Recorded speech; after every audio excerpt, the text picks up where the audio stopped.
Good evening, everyone, on this quite quiet Friday night. I'm Phoebe, and I'm one of the Newnham MCR speaker series organisers for this year.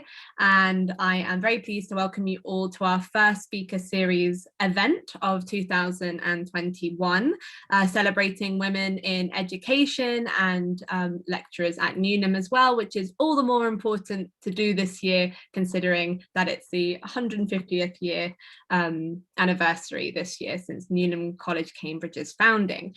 And of course, it's a shame as ever, each time we log into Zoom, that we cannot be together in person today, but the upside is always that we can reach more people. And I know that we've been reaching out to STEM groups across the university too, so hopefully there'll be people from the wider community are welcome to these events too.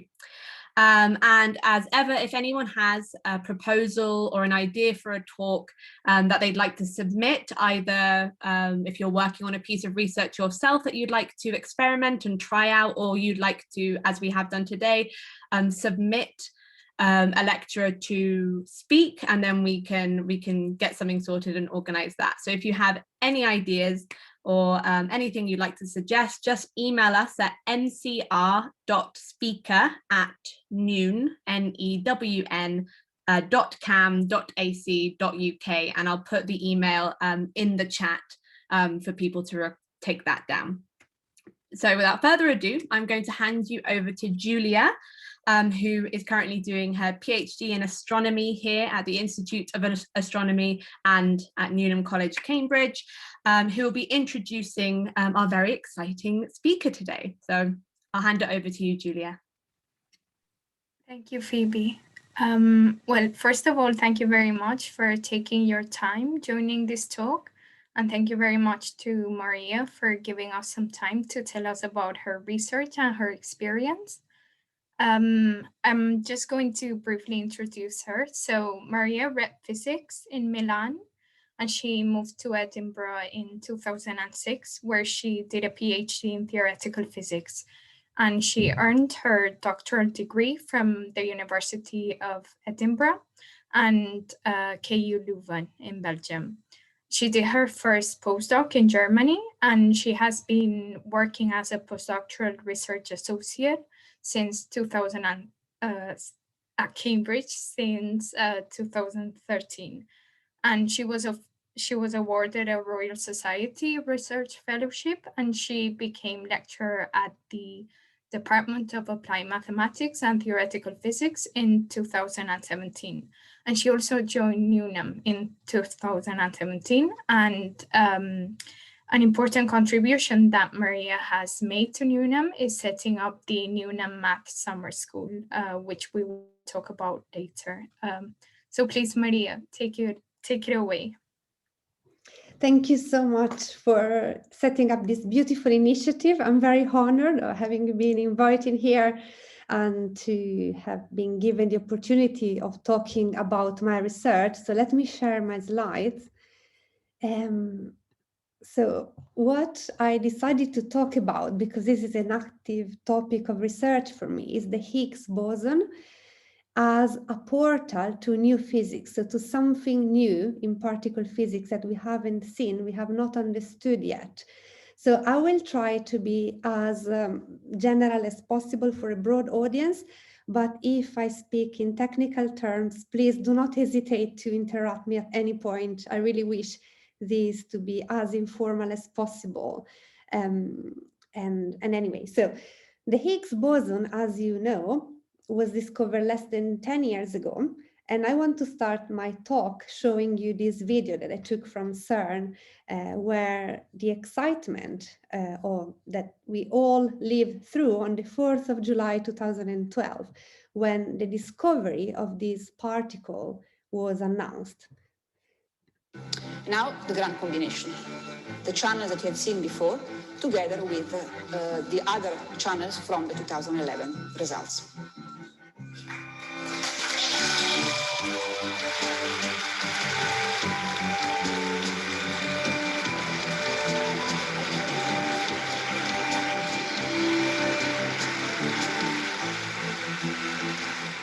Well, I would like to add my congratulations to everybody involved in this tremendous achievement. For me, it's really an incredible thing that has happened in my lifetime. Okay, so I wanted to start with this video because I want to go deep into what we saw. So that was the announcement of this particle by the director of CERN, Professor Fabiola Gianotti, and the two surviving theories who postulated the existence of the particle who was finally found in 2012. So the first part of my talk will be to guide you through this excitement, so to understand why were we all so excited about the discovery of this elementary particle, which we call the Higgs boson? To answer this question, I have to tell you why the Higgs is so significant, what it is. And then something that might not be obvious, what does it mean to actually discover a particle? Because we do not see normally a particle like the Higgs, we only see the effects of it. And I want to tell you a bit about that. And also why it took so long to discover it, just to give you an idea of how much work actually goes into the discovery of a particle. So this to make you realize, I think something that the more I think about, the more I get excited about. But then the second part will be about the question whether this is actually the end of the story and what's next in particle physics.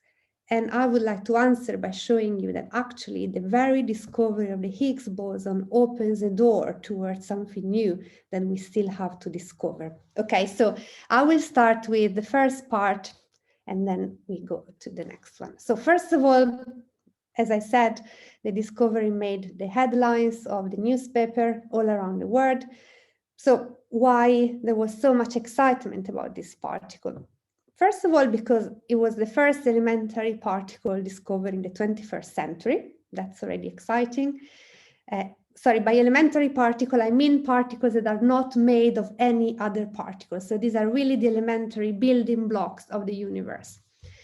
Second, I think it's an important sociological recognition. So there were over 10,000 experimentalists and many theories from all over the world who joined up forces by overcoming the divisions, among countries and all the differences to answer fundamental questions about our universe. And they have been tenacious and going on hunting for this particle through 4 different experiments in 60 years. Okay, so that was definitely a big achievement from a community who was united for a common goal. And then clearly the Higgs is not just any particle. It was the kind of the last missing piece of this big jigsaw puzzle that we call the Standard Model, which is the theory that encapsulates our understanding of the electromagnetic interaction, the weak nuclear and the strong nuclear interactions. So they're all united and explained beautiful by this theoretical construction, this mathematical construction, which is the Standard Model of particle physics. And it was discovered 50 years after its existence was hypothesized, okay? So I think these are already 3 reasons for being excited, but I want to show you that there is more about that. First of all, it's really a triumph of quantum field theories. So these mathematical constructions that puts together general relativity, special relativity and quantum mechanics, which is quantum field theory. So it was, these are the excerpts of the 3 papers in which actually, the hypothesis of the existence of this particle came up. This was 1964. But it was an idea that actually came from a different field of physics, the field of superconductivity. It was applied to particle physics in a completely different kind of symmetry. And then 3 groups, so Braut and Englert was the other gentleman you saw in the first video, Higgs from Edinburgh, Guralnik, Hagen, and Kibble. So these 3 groups independently came up with an idea. There was the existence of a boson, like the one that we call Higgs boson now, that could explain why particles have a mass, okay? Then it took time for this mechanism, this idea to be incorporated within the big theory of the Standard Model. And then it took time before people had some ideas on how to verify this theory, how it could be verified experimentally. So I think this whole story is a very beautiful one.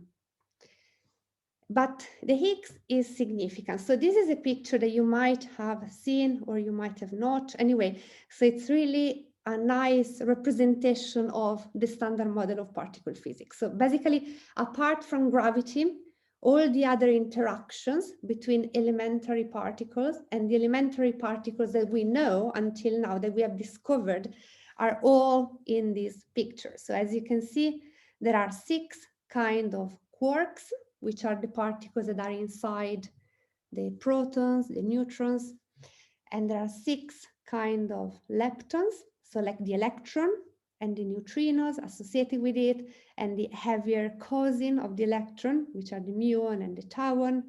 So these are all particles that, if you have studied physics, they are spin 1/2. So what is the spin? Is a kind of intrinsic angular momentum of particles. Anyway, these are all spin 1/2 particles, and these are what makes matter. So these are the building blocks of matter, everything you see around yourself. These are the Z, W, the gluon, and the photon. These are the boson, which are spin 1 particles that carry the interaction. So we imagine that whenever you have electromagnetic interaction, there is an exchange of these photons. And when you have weak interaction, you exchange Z and W. And the gluons are those that glue the nuclei together, okay? So the nucleons together. And here in the middle, you have the Higgs. So why is the Higgs special? Because it's the only one that has spin 0. So what does it mean? If you have a particle that has a non-zero quantum spin, it's something that has a magnitude and also a direction, okay? Instead, if you have a spin 0, this is something that has only magnitude, so you know how big it is in each point, but it doesn't have any direction. So it's something that somehow permeates the environment, like a temperature, okay? So the temperature, you can tell how, you know, what's the temperature here, what's the temperature in your room, but you cannot say in which direction the temperature is going, okay? So that's why it was very special, and it's the first elementary particle with spin 0 that has ever been discovered.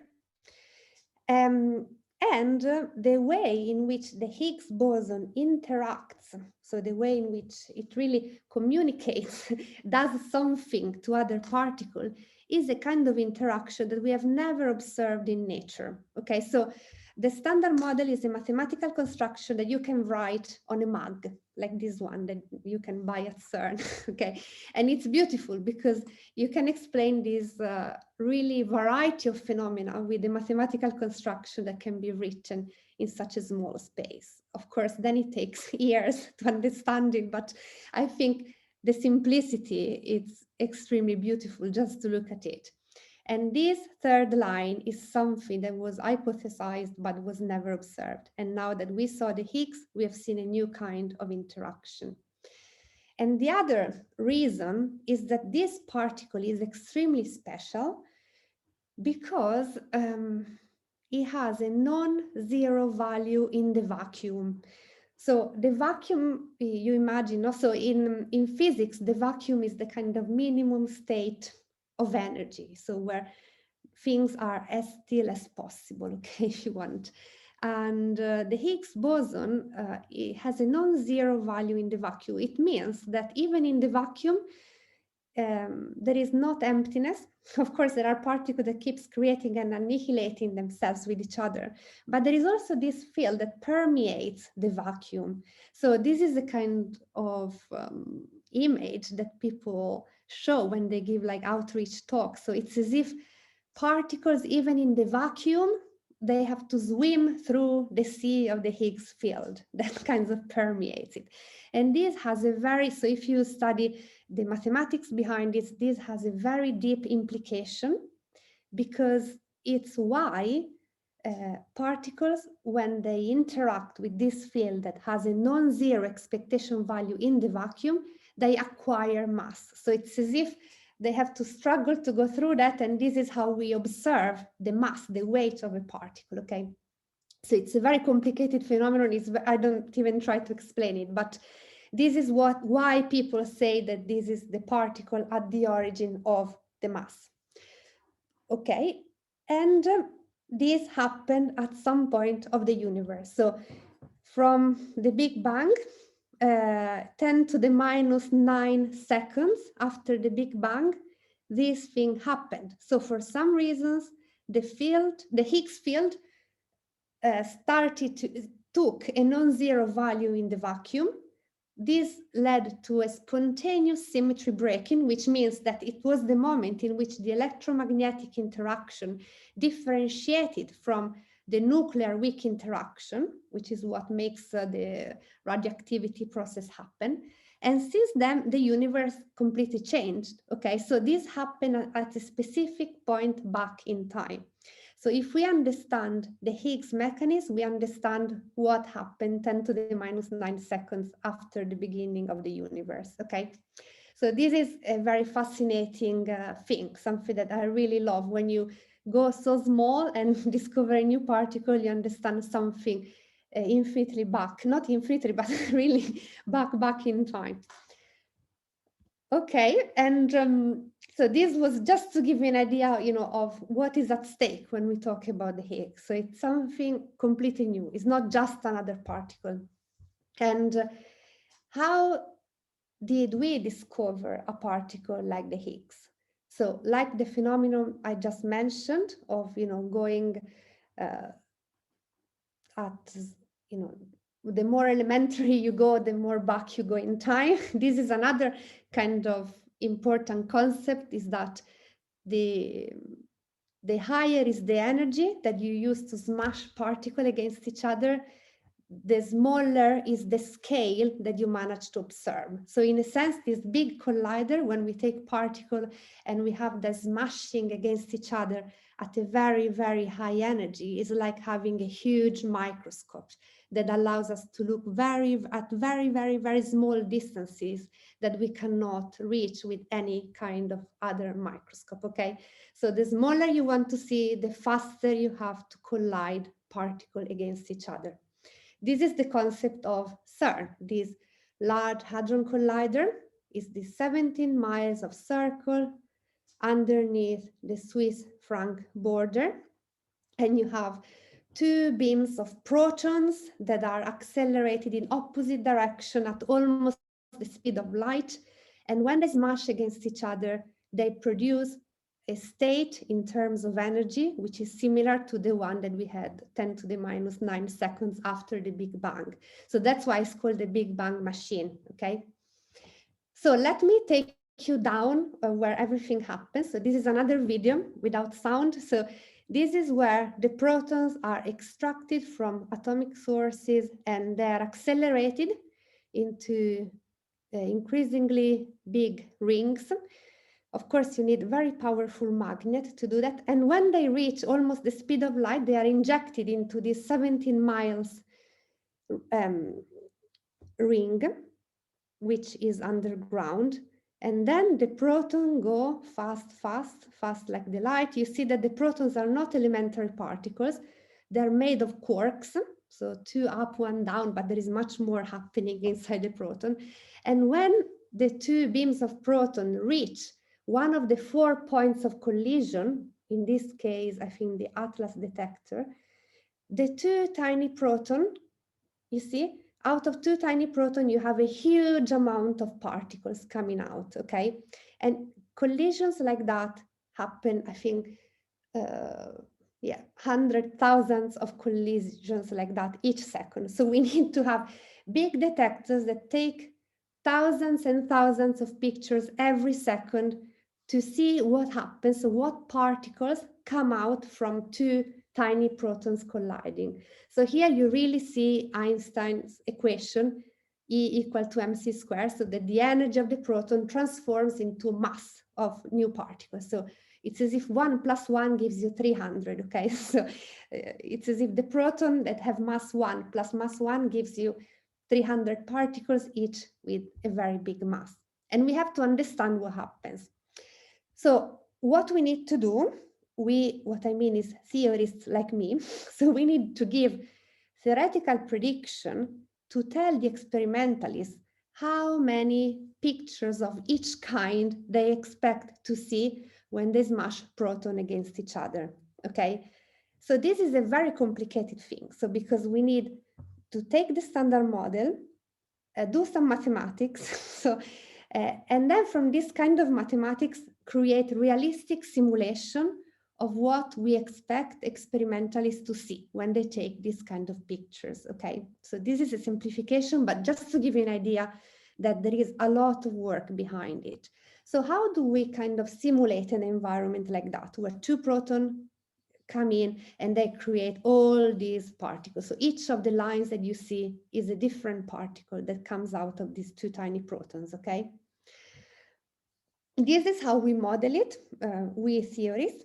So I don't want to go into details, but just to give you an idea of the ingredients that go into our understanding of this collision. So you have what we call the standard model Lagrange. So you use quantum field theory, perturbation theory, and out of this mathematical formula, you give a predicted cross-section. So a prediction for, I get two protons, I have a given probability of observing, I don't know, a Higgs boson, a W boson, anything, okay? You don't have to know just that, because as I told you, you have protons that smash against each other. You don't have elementary particles. So the other thing that you want to know, and this is another thing I work on, I could talk for hours, but I will spare you that, is how you know what is the probability that each of the quarks and anti-quarks and gluon that make up the proton is the guy who actually collides with the other one and creates this huge amount of particles, okay? And this is, again, is something that is incredibly complicated, but very beautiful. So the techniques for doing that have improved enormously since I started my PhD, okay? And then you need a lot of other simulation, but you can do that, okay? But just, I wanted to give you an idea of what is the work that I do with my colleagues in theory and at CERN, okay?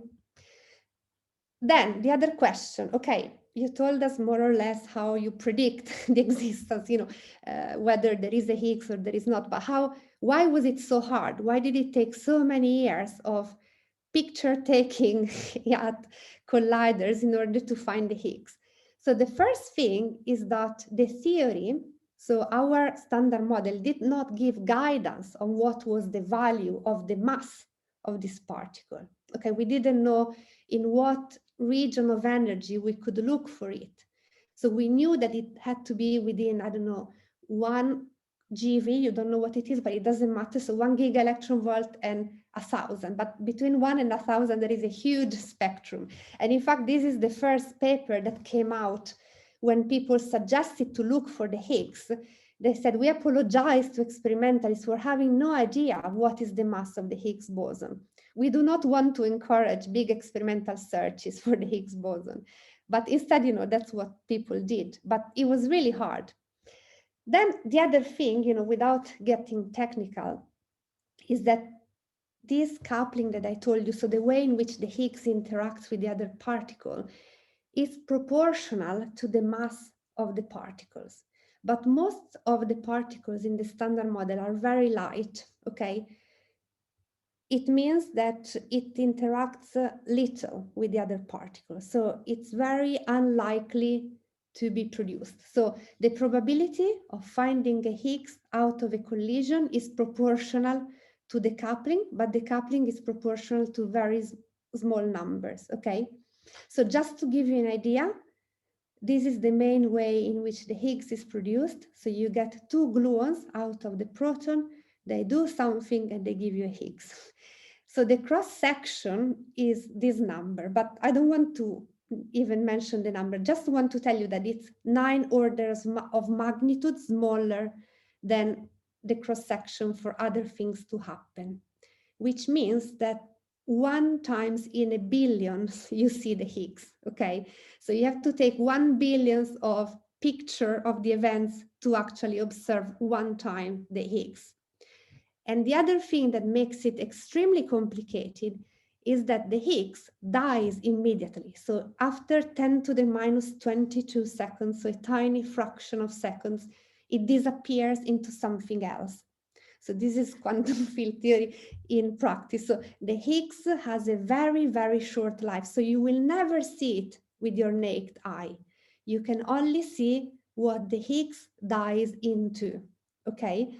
And this is what in physics we call branching ratios, that depending on how heavy is the Higgs, there are different probabilities for the Higgs to die into something, okay? The problem is that many other things die into these channels. And for example, if the Higgs had been 180 GeV, so we now know that it's 125, it would have decayed most of the time into WW, okay, these bosons that I showed you before. But too many things decay into WW, so we would have never seen it because this is a very dirty signal, okay? So it's very difficult. But nature was very kind to us because the Higgs has this window of mass in which it can decay into 2 photons. What are 2 photons? So 2 very energetic rays of light. And it happens again with the 0.3% probability. So you create the Higgs once in a billion of time, then you multiply this by 0.003, and you get the probability of seeing the Higgs that dies into 2 photons, so 2 very energetic rays of light. But this is what we observed. So it was amazing because people had to collect so many events, by event I mean pictures, before observing that. But this is where the Higgs was observed. So look at what happened. So this is the actual discovery. It's an animation because the 2 photons can come out of anything else. But if you see more, so this is the background, no? But if on top of the background you see something more, it's the discovery of the Higgs. So this is how they found. So look, 2011, they started to take billions and billions of pictures. At the beginning, everything was compatible with the background. So the 2 rays of light coming from something else. And then look, there was a small bump that in 2012 was declared a particle. So this is the famous bump that people were so excited about. So something that is definitely not the background. So these 2 photons didn't come from other sources. They came from a Higgs that was created in the way I showed you before and died into 2 photons, okay? So this is, I wanted to show you what people were excited about, what people were clapping to. So they were clapping at this bump, okay? So what is a bump? You know, extraordinary claims require extraordinary evidences. So basically, in particle physics, you can claim to have discovered a new phenomenon, which is a new particle, a new interaction, when the statistical significance reaches this famous level. What does it mean? You want to know, so that the number of signal event over the number of background event is larger than this number. It means that the probability that you are wrong, so that this is not a signal, but it's just a background, is 0.00001%, okay? So you really want to make sure that statistically you have found something significant.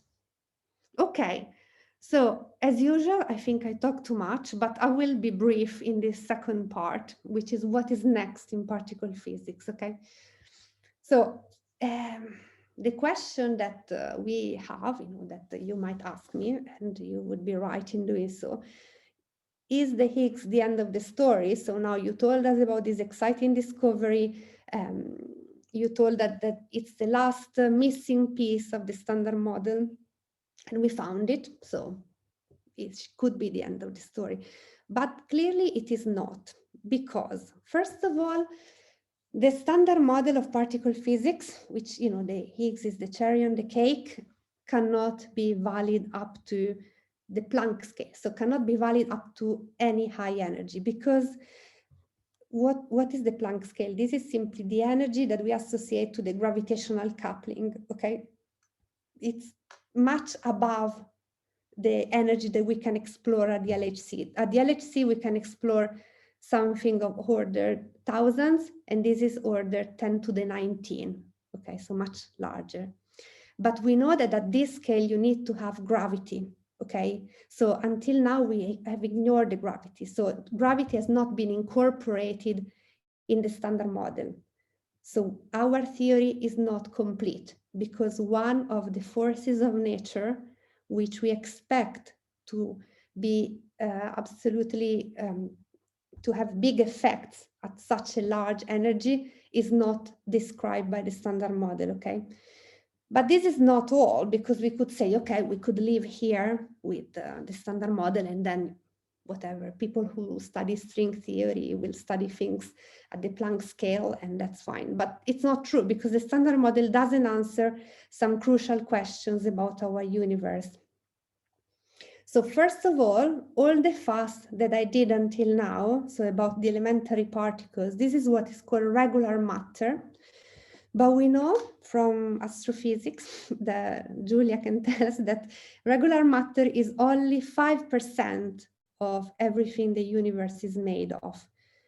There is a 27% of matter in the universe, which we call dark matter, because we don't know. So it doesn't interact with light, so it doesn't have electromagnetic interaction, and none of the particles of the standard model is a good candidate to be dark matter. So we definitely have a particle that exists and we cannot describe, okay, in our model. So there is definitely something more. The other thing is that the neutrinos, I don't know if you ever heard about them, but they do have a mass. So there were these beautiful experimental evidences of neutrino oscillations, that they can happen only if they have a mass, but the standard model doesn't have a mass term for these neutrinos. So again, there is something that nature clearly shows us to be different with respect to what the standard model predicts. And then again, the standard model doesn't have enough asymmetry between matter and antimatter to explain the origin of the matter-antimatter asymmetry that happened at the beginning of the universe, which is the reason why the universe is here, so why matter is there, okay? So there are lots of reasons why we know that this is not the end of the story. But I want to say, and here I think I will cut it much briefer than I thought, is that, you know, the Higgs is actually the beginning of the story, because, you know, understanding the features of this particle itself can give us answer about the puzzles that I mentioned in the previous slides. In particular, there are three aspects that have to do with the Higgs that I want to quickly sketch. You know, I don't want to, I cannot even describe in details, but I just want to sketch to give you an idea of what is the level of the question and what is the avenue for answering them. So the first is the problem of naturalness. Let me tell you next page. Then the problem of the fate of the universe, and then the fact that the Higgs might well be the first of many states like the Higgs boson, so many scalars with zero spin. Okay, this looks really horrible. So I'm always told never to put mathematical equation, but I don't want to explain this slide. I simply want to say that because the Higgs is a spin zero particle, there is a very deep problem in the Higgs itself, is that if new physics is at a very, very high energy, like for example, the Planck scale, then to get a Higgs particle that is 125 GeV, which is the value of the mass that we found, you need, because of whatever quantum corrections, which you need to put here a value for the parameters that we put in the theory that is I think 100 billions larger than what you have on the left-hand side. Okay, so you need to really put some parameters in your theory that do not make sense, that, you know, it's not natural, doesn't sound good, that we need to put a number that has, I don't know, I think 20 zeros on this side if you want to have a number with only 2 zeros on the left-hand side, okay? So there is really a problem of beauty of your theory, that the Higgs is telling you, because it's a scalar, that new physics must be not too far away. So it cannot be, so it's something that could be within the reach of the LHC. Of course, this is only if nature likes to obey to our beauty criteria, which might be true, might not be true. You know, we might even be too demanding towards nature, you know. Maybe we just need to put a high number and not care about it, okay? But we have always been driven by an idea of beauty, idea of symmetries, ideas of having numbers of the same order of magnitude, okay? Then there is another aspect of the Higgs, which is very interesting, because if the mass of the Higgs was even slightly different from what we have observed, or the mass of the top, which is the heaviest quark, was slightly different, we could go in a very different universe, okay? So it means that the mass of the Higgs is such that, you know, this is the potential of our universe. We could eventually quantum tunnel into a completely different universe. So we would be in a metastable universe. And to understand whether our universe is in a stable state or in a metastable state, so that we could quantum tunnel in a completely different universe, we have to be very, very precise in understanding what is the value of the mass of these particles. And to do that, we have to measure precisely. We need to give very precise theoretical predictions. And finally, I will go I just flash these slides because I don't want to talk too much. I think that there are many beautiful theories beyond the standard model, so of new physics, in which the Higgs is only one of 5 other states, okay? So what we are doing is that we are very, very hard looking for other Higgses, okay? Because if we could find other Higgses at the LHC, this would be an unmistakable sign of new physics here, of new states in the universe and new answers for our problems. For example, supersymmetry could be one of these theories, because it would have a natural candidate for dark matter. It would unify the couplings of all the forces we know at some scale. So there is a lot of this going on. In particular, you know, some of my recent work was really to produce theoretical predictions for a charged Higgs. Okay, so together with these collaborators, we put together our mathematics, our simulation skills, and we gave the experimentalists the predictions for what they could expect if there was a charged Higgs in this region of mass, so between 160 and 200. And thanks to this prediction, now they can do some searches for this particle, okay? Or this is things that I did with other collaborators. We said, okay, what if there are more Higgses? Then we would observe a coupling here that is different from the one that the standard model predicts. So how do you see this coupling, okay?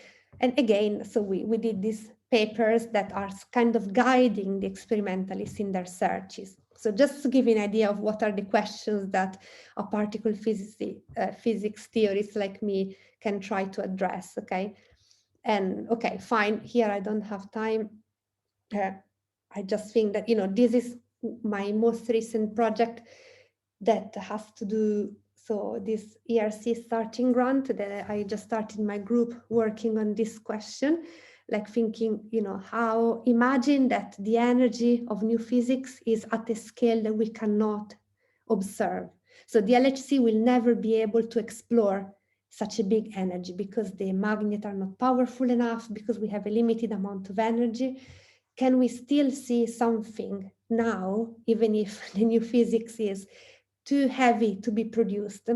And it's not my answer. You know, there are people before me who have worked on that for many years. They say, yes, we can. So there is a beautiful framework, which is the one of effective field theories, that allows us to find little inconsistency at the energy explored by the LHC and to figure out something at a very much higher scale. So this is what I'm working on. So giving a consistent interpretation of all the small deviations from the standard model, like a detective that goes around and looks for things that are not just right in the room, and and to gather all these little clues that we find in the room to see what kind of new physics is out there, even if we cannot see it in our lifetime or in the lifetime of our grandchildren. Okay, very good. So to conclude, I just want to say that we have 20 more years of collisions at the LHC.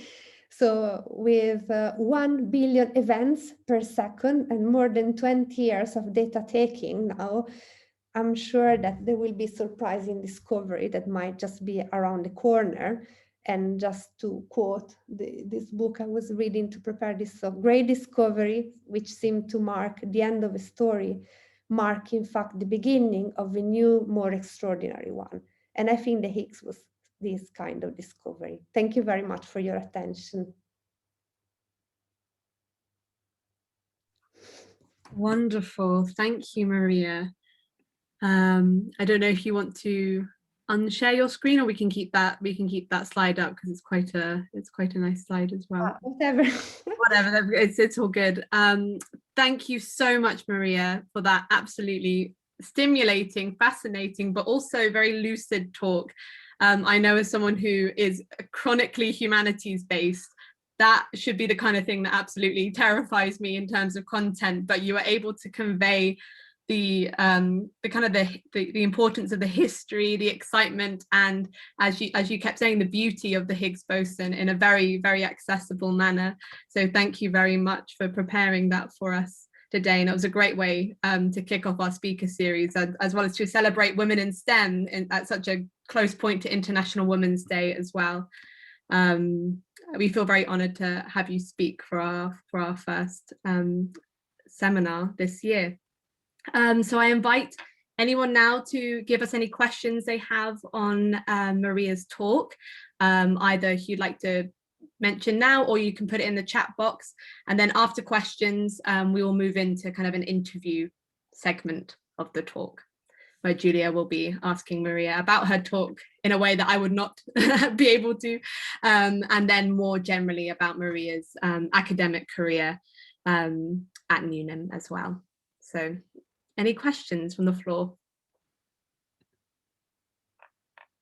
Okay, right, we have one from Florence.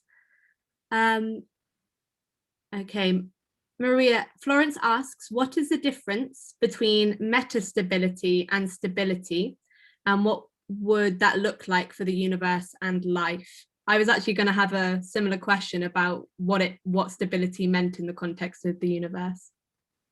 Yes, so I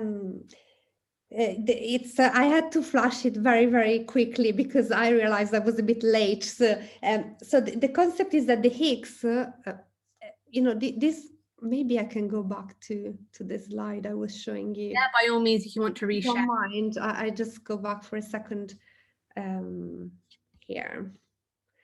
So, oops, how do I do here? Yeah.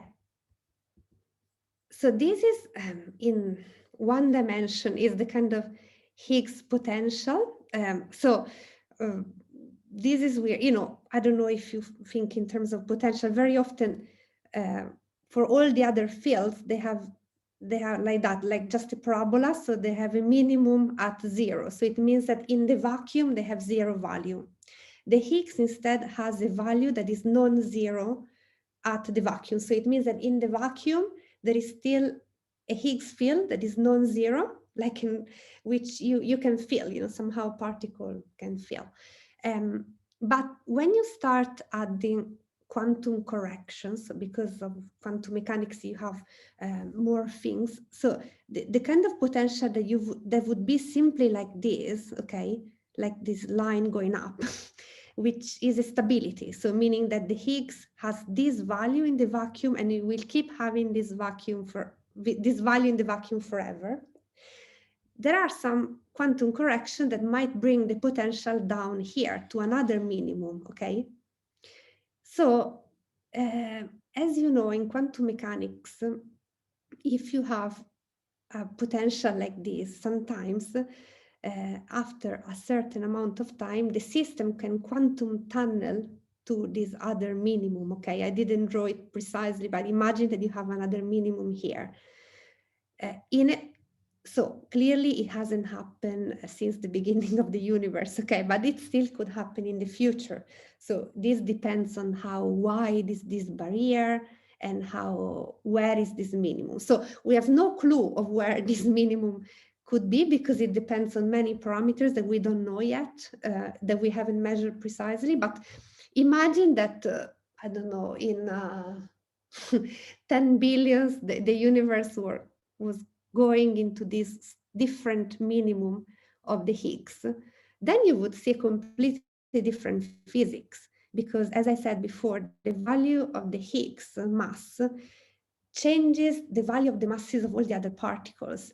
So nothing would be the way we see it now. So it would be a completely different model. And in terms of life, I don't know, but I know that there are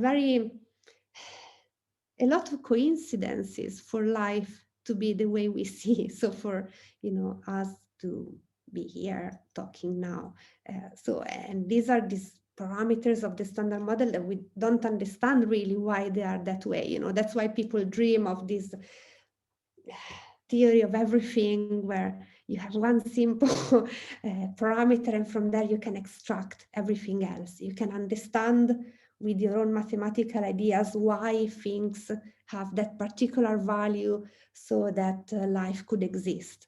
We don't know. That's one of the big mysteries of particle physics, I would say. Sorry, I don't know if this answers your question. No, that's a very fascinating and very thought-provoking way of putting it, I think, about this idea that everything could be completely different, I suppose. Any other questions from the floor? Okay. If you do have any questions, just pop them in the chat and we can answer them as they go. Julia, I believe you had a question, but then you're also going to conduct the interview with Maria. So shall I hand over the reins to you? Yeah, thank you, Phoebe. Yeah, I was just wondering, you have mentioned since the beginning of your talk that the Higgs boson gives mass to fundamental particles, but I was wondering, how would you explain what gives mass to the Higgs in the first place? Yeah, I don't know. No, because that's a kind of fundamental concept. So this vacuum expectation value of the Higgs is a kind of input parameter that we have, and we don't know where it comes from. So it's very mysterious, but I would be happy if we had just this parameter. So the point is that for some reasons, the kind of the original paper was that if you have this non-zero vacuum expectation value of a scalar particle, then you can have this symmetry breaking and the other particles get a mass. Okay, so this was the Higgs prediction. And this was realized, so this was experimentally verified. But why this should have that value is something that it's not clear, in fundamental terms. So it works. We don't know why. Okay, thank you. But yeah, I think if anyone else, if no one else has a question, I think we can move on to the next part of this session, where we are going to be asking Maria some questions about her academic experience and career. So I think following on from your talk as well, we would like to ask you, what do you think is the most interesting aspect about particle physics and or your research that everyone should know about? Yeah, so I thank you for the questions. I think it's what I was mentioning at the end. So before the LHC started, so it was a big achievement to that a machine like that could work. You know, it's one of the biggest machine ever built. And people somehow were expecting to immediately find some new particles, you know, on top of the Higgs. So something new, some super particle that were predicted. So I think people would have bet thousands of pounds on that, but this didn't happen. So, and to some people, this might look like a disappointment, but I think this is a very fascinating quest. It's very fascinating because we know that there must be something else, but this something else has not come out in the most obvious way. So when things are not obvious, you need to think a bit outside of the box and think of new ideas or more precise, you know, sifting of the data in order to find what is there. So I think it's a very interesting time because we know that there must be an answer.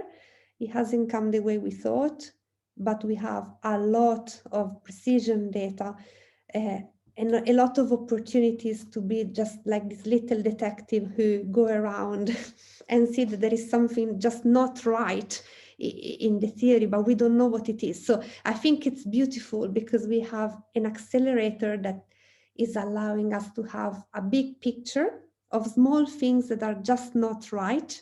And from there to draw a unified interpretation. That would be my dream, you know, if it's something that we can do in the next 10 to 20 years, that would be amazing.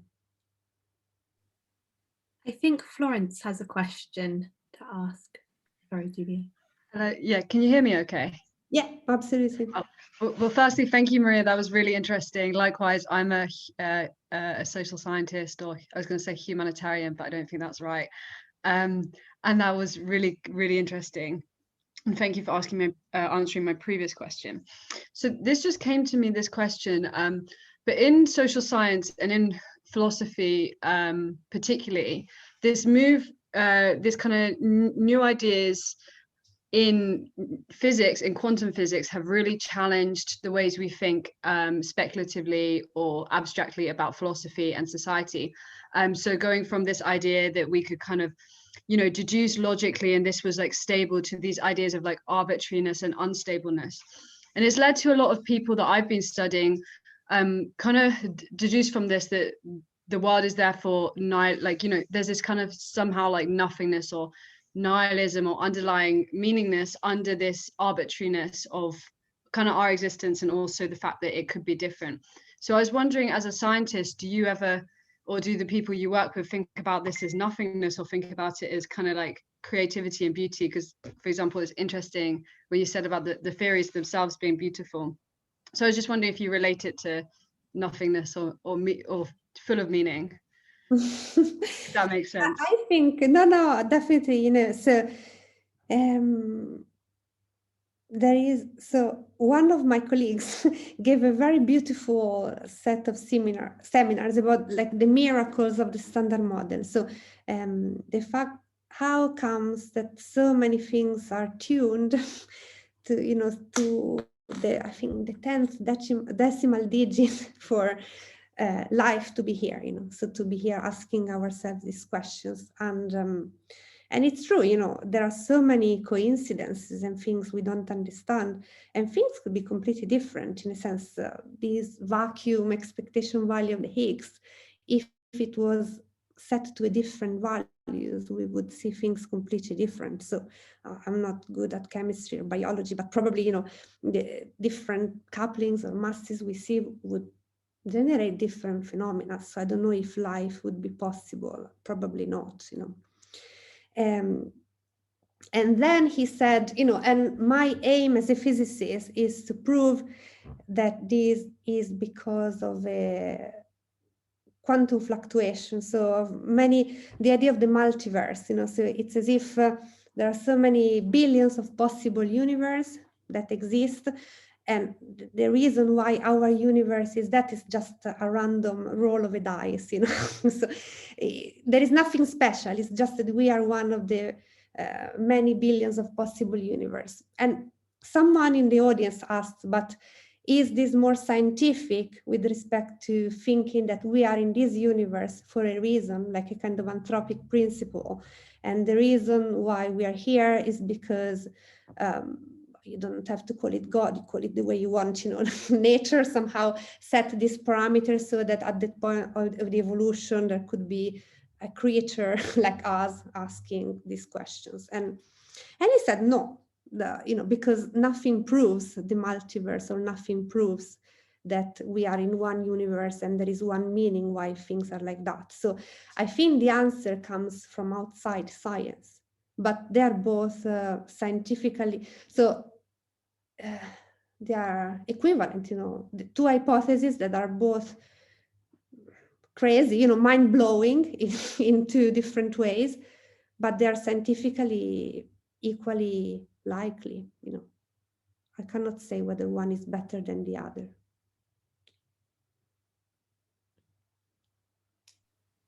Thank you. Julia, would you like to continue? Yes, thank you. So going back to the scientific questions, I think you have mentioned that some years ago you started, you made a calculations with some collaborators that you then provide to people or experimentalists working at the LHC. So what do you consider to be the advantages of being in such a large collaboration such as CERN? And what do you think the disadvantages could be? Yeah, so I think I honestly like it very much. So I'm a theorist. So for example, in this big experiment, so there are 4 points in which the particles collide, and each of them has an experimental collaboration of 3,000 people. And they signed the paper all together. So every time they signed the paper in 3,000 authors, because each of them worked on a bit of the detector that, to get this bump, this analysis, you need the contribution of all of them. So there it's another story, because, they always sign papers in huge number of people. So to come out as an individual in this big collaboration is difficult, okay? For us as a theorist, we are a bit luckier because we sign the papers in 1, 2, up to maximum of, I think, 18 authors. That was the maximum number. So you always somehow come out as an individual because, I have written, I don't know how many papers, but with many different collaborators. So you could see what's my scientific trajectory. And having to deal with the experimentalists as well, so going to CERN, so okay, now we don't go anywhere, but maybe 4 or 5 times per year, discussing with them of what are the realistic perspectives of some measurements, and what is our input, what they need in terms of theory input. That's a huge advantage, because I like to do something that can be verified. I like to understand when my calculation is useful for something that can actually tell us something about nature. So I personally think that it's a huge advantage for me, because I like.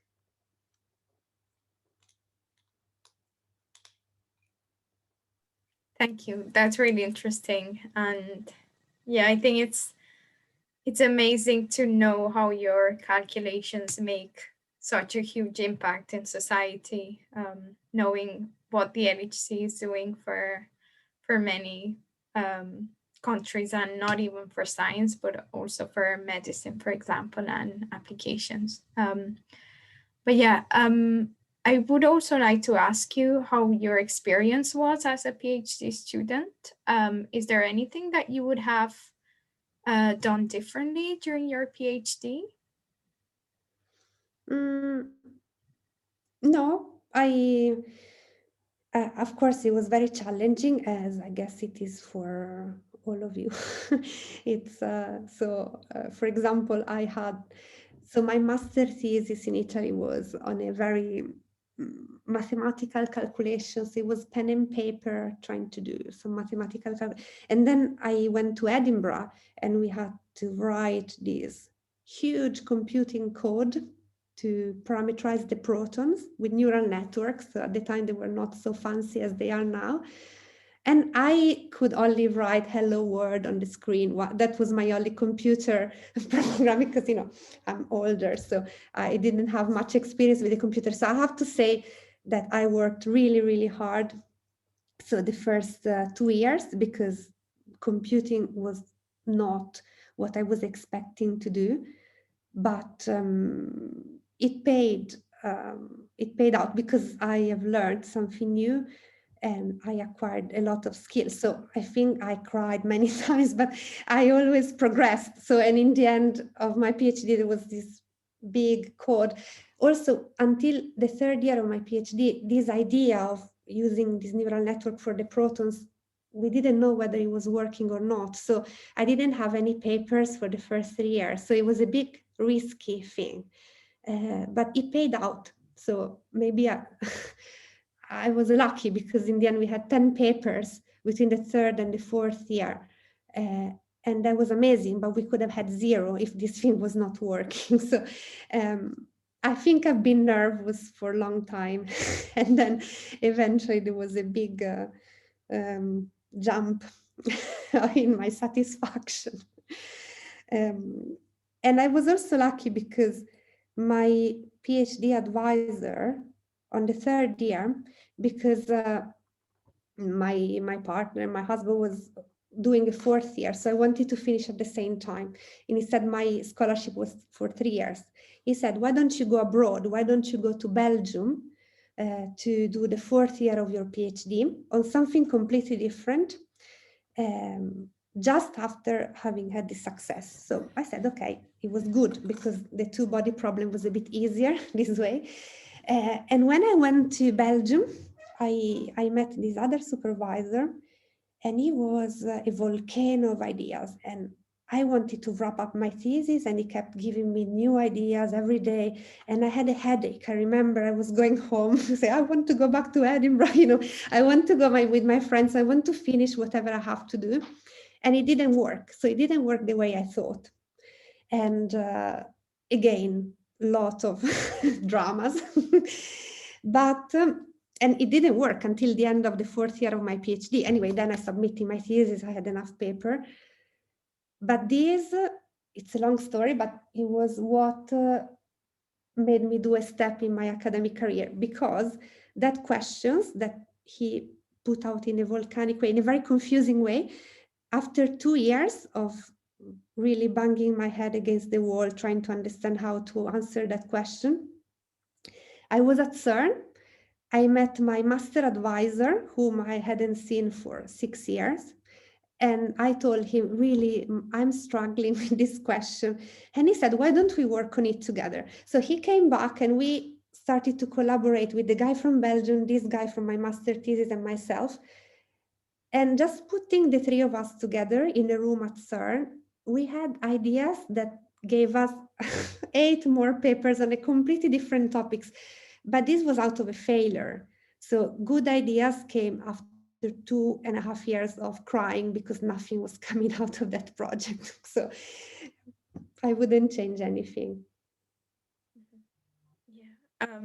Yeah, I think this is such a valuable comment, the fact that there's always light at the end of the tunnel.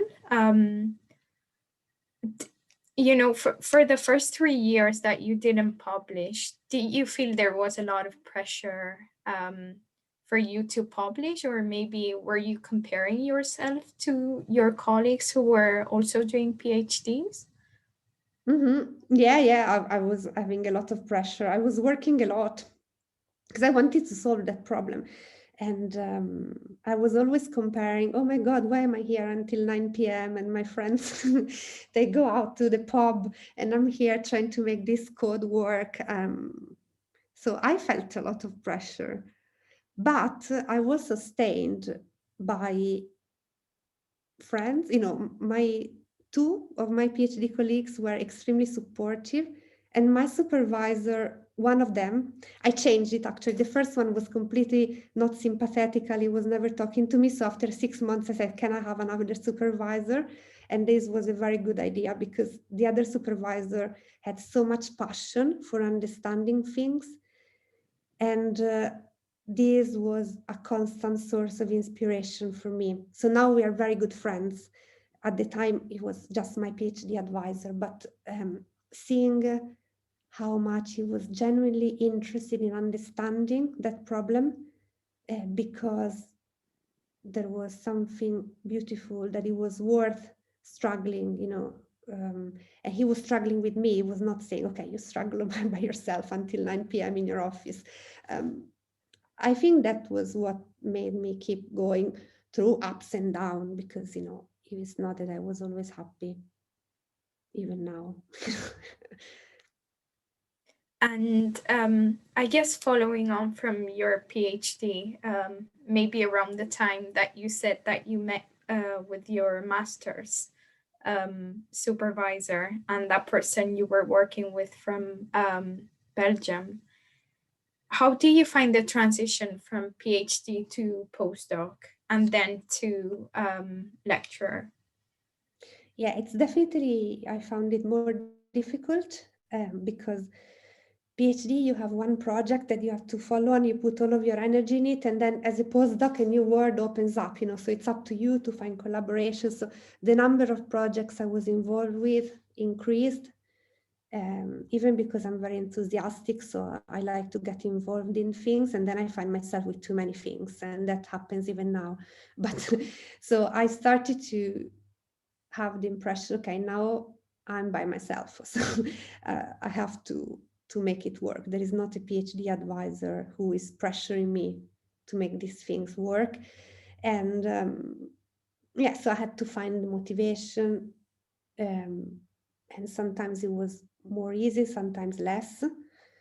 But I was always trying to look for someone who could help me. Now, when I didn't have a motivation, like someone in the field, people that, because my boss in Germany, okay, that's another story. I don't want to bother you, but it was very hard. It was a very strict guy, and he gave me a project which I hated. I really didn't like that project, but I had to work on this. But I was good. I think the good idea was to keep open things that I liked, so I didn't lose my motivation, because I could have lost myself in that project. Mm-hmm. Thank you. And I guess also following this path, when do you think you learned what work-life balance was that you, I guess, apply now as you have a family and yeah, so when do you think in your academic career you learn how to maintain a balance? I don't want to disappoint you, but I think it's a learning curve. So I don't think I have learned yet. I have to. So since I had my first child, now I have 3, I had to, I couldn't work until 9 p.m. every night. So I think I am learning. So now my first child is 8 years old. I'm learning to balance. I tend not to work in the weekend, which is something I started to do 5 years ago, and I think it was a good idea. And I try to give everything I can give in the time I have, and also try to say, fine, I couldn't do that. It's not going to be the end of the world, but I'm still learning very much. Thank you. And I think just to start wrapping up, I wanted to ask you about your teaching experience. So what do you find most rewarding when you are teaching students? And then if you could also tell us about what inspired you to set up Newnham's math summer school, and if you could just explain what that entailed for the people who may not know? So very quickly, so your first question, I think teaching is beautiful. So it's not a burden that you have to do on top of yours. So it's difficult because you're always kind of the advancement in career, everything depends on your research. But so sometimes teaching can be seen as a burden you have to do. But personally, I always found a lot of joy. First of all, because when you prepare the lectures, I always understood something more that so it's really the process of studying. So that's the only way in which I can study, is to have to teach a course. And I love to study because it's deepening something in a way that I wouldn't do otherwise. Then the questions from the students are fantastic. I like the questions they have, because again, each question is for me an opportunity to understand more with them something. And then about the school, I thought, it was something, first of all, because I think with my appointment here at Newnham, we want to really kind of boost and keep going in the great mathematics tradition of the college. So we thought we should reach out more. We should really encounter, especially the young women who might feel that maths is not for them because maybe they're stuck by some stereotypical ideas that someone else had put in their mind, that it doesn't have to be like that. But if they don't meet people who are different with respect to the stereotype they have in mind, they will never go out of the scheme that someone put in their mind. So, and we thought what to do. And the problem of low participation in STEM subjects in the UK starts before the A level. And all the schools in the other colleges were addressed to year 11 or year 12 girls. So when they had already chosen their A levels, and he said we wanted to do something for younger girls to encourage them to choose scientific A levels, to show them that they didn't have to feel like Einstein if they wanted to do maths and further maths, that they were good the way they are. So this is why we wanted to do something for them, because it's a very difficult age, 15 years old, there is this whole difficulty of being a 15 years old. On top of that, all the stereotype, people telling you that if you are too girly, you're not clever enough to do a maths A level, so why don't we bring them here and we let them meet people who are different from what they have in mind, so that they might feel that this is for them as well. And it was very good because unfortunately it was 2 years ago, and then there was the pandemic, so we couldn't do it last July. But the response we had from these, I think it was 35, I think, students, it was amazing. They were really intimidated at the beginning, but by the end, they were staying and spending their break in trying to understand this maths problem more together. The number of questions that they asked increased, as the time was going. So they felt, at the end of these 3 days together, they felt so much more confident in applying for university like this and in choosing maths, physics, science A level. So I was really, really happy. I think we just had to stay with them and show how we are. And they felt immediately that the passion for maths and for physics that they had was something that they deserved to pursue. It was not a concession made to them. They deserved to do that. So I really loved it. Thank you. That sounds really, really inspiring. And yeah, just my final question was on the same line. How do you think science communication and outreach can make an impact on society? Yeah, no, I think it's, I have to say there is a lot of this in this country. I really love it. The level of the science programs for the public is amazing. I think it would be interesting to to bring some diversity in these programs as well, you know, just to break this stereotype, because but this is something that people are doing. So I think that it's definitely, you know, because so many people, even if they're not in the field, they're so fascinated by these kind of fundamental questions about the beginning of the universe, what are things made of, how do we understand them? So it's something that belongs to human beings, even before we justify fundamental physics with some practical applications. I think it really belongs to human beings, like just arts and poetry, and building something beautiful. So it belongs to that part of a human brain and human interest that, I don't know, it's fundamental for society not to forget about it. So we're not just made for applications, because applications come from something that comes before, which is the question that has a value per se. So I think that's my 2 cents answer. Okay, thank you very much, Maria. That was really, really inspiring, and it's so great to have an example of someone at Newnham who has such interesting opinions and such interesting experiences. So thank you very much. Thank you. It was lovely to meet you. I hope we can meet in person when this is over. I'd love to meet you. Yeah,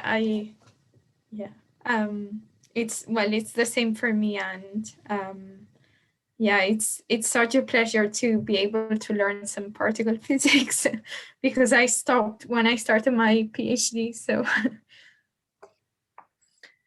Yes, thank you so much, Maria, for your time tonight. That was such an exciting and stimulating start to our speaker series. I'm literally reeling, especially as you've made it so relevant, not just to science students, but as you just said, to art students, but also to everyone, to the human being and to society as a whole. These are very interesting questions and topics that you're covering, both on a scientific level, but also the philosophical implications that these issues have as well.